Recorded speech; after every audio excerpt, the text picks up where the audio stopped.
Hello, world. Hi. Hello, you. Hello, you. How are you, the person who's watching this? Maybe I know you. Maybe I don't. Either way, I hope you're well, and I'm so glad you stumbled across my little experiment here. This is Matinee Highway, starring Dylan Reimer, featuring, barely, desperately produced by Dylan Reimer. I am a stand-up comic, and I spend an awful lot of time on the road, going to different cities, performing with other comedians, and of course, during the day, I see movies. Oh no, there it is, right behind. There's Toronto. Do you see it? Do you feel it? That's the big smoke, baby. Can you smell it?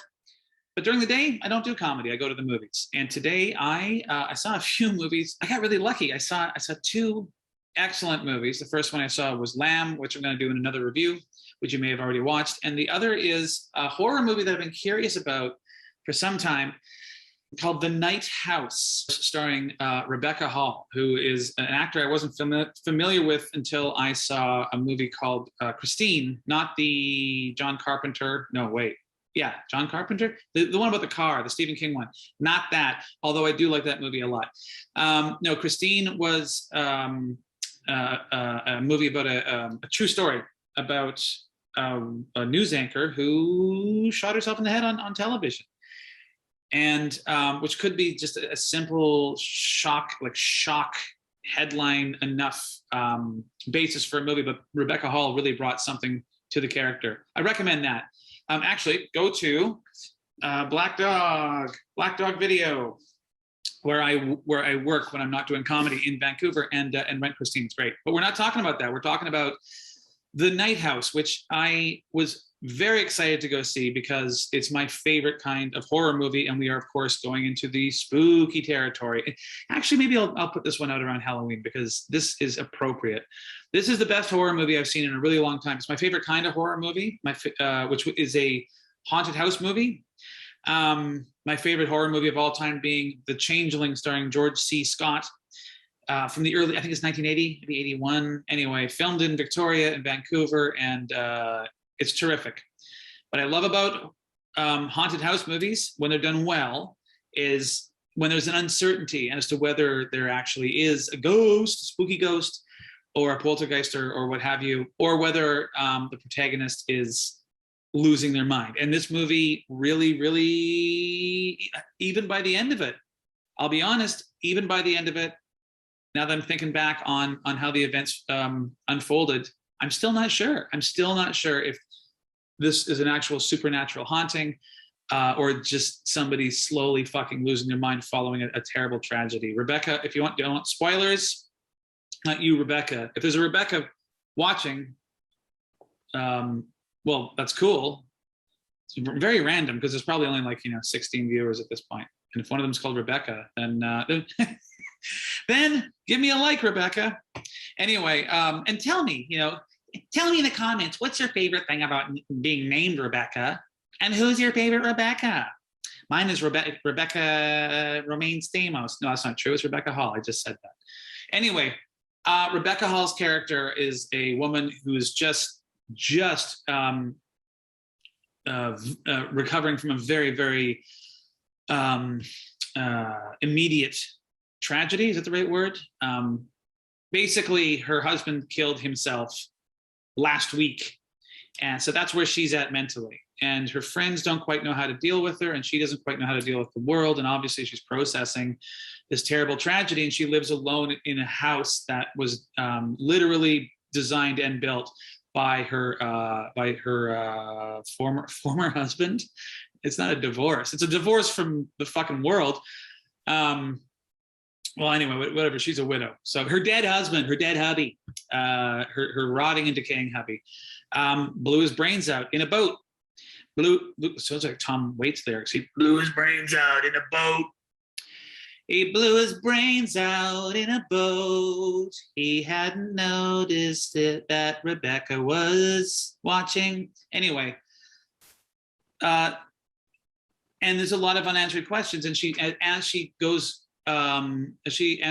tries to process her feelings and just how sudden it all was, she starts to uncover this secret life that her husband had in this small seaside town where she is a teacher. Anyway, the movie is fucking scary, and it's not.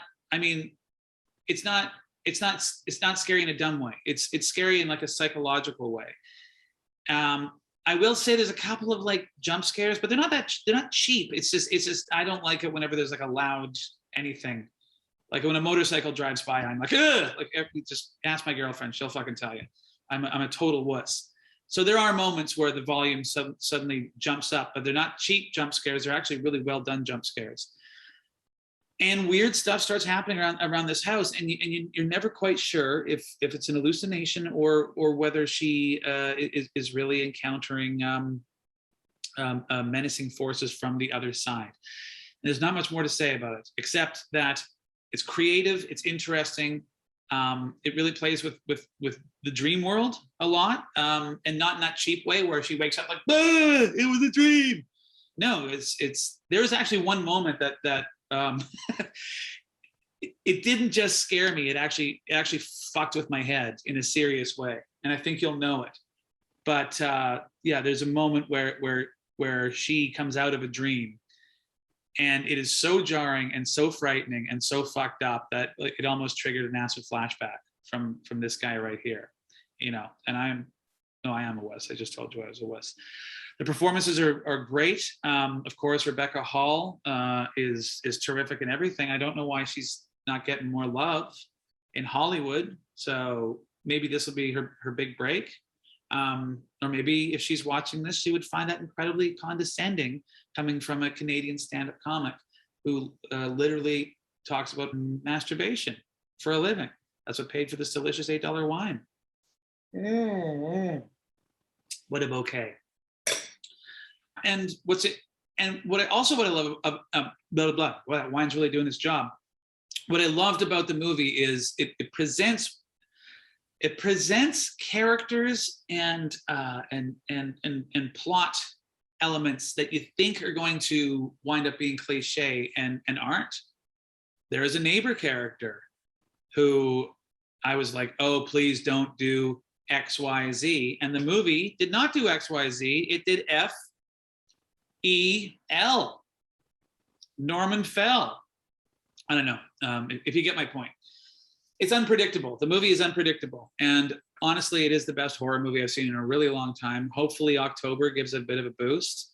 But if you have not seen The Night House and you're looking for an effective, original, and very entertaining horror movie, haunted house / psychological thriller, no, it's really fucking good. It's up there. I was really lucky. Today I saw 2 great movies. I saw Lamb, which was excellent and very disturbing. And then I saw this. And frankly, I loved Lamb so much. Just call me Welsh. I love Lamb. No, I loved the movie Lamb so much that I kind of went to see this as just a formality. I didn't think it was going to be anywhere near as good. And it was as good, if not better. So lucky me, I saw 2 great movies today.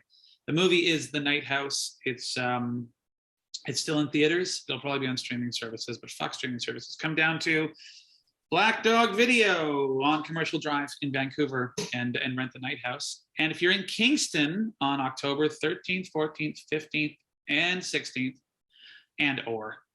come and see me do comedy for I'm headlining.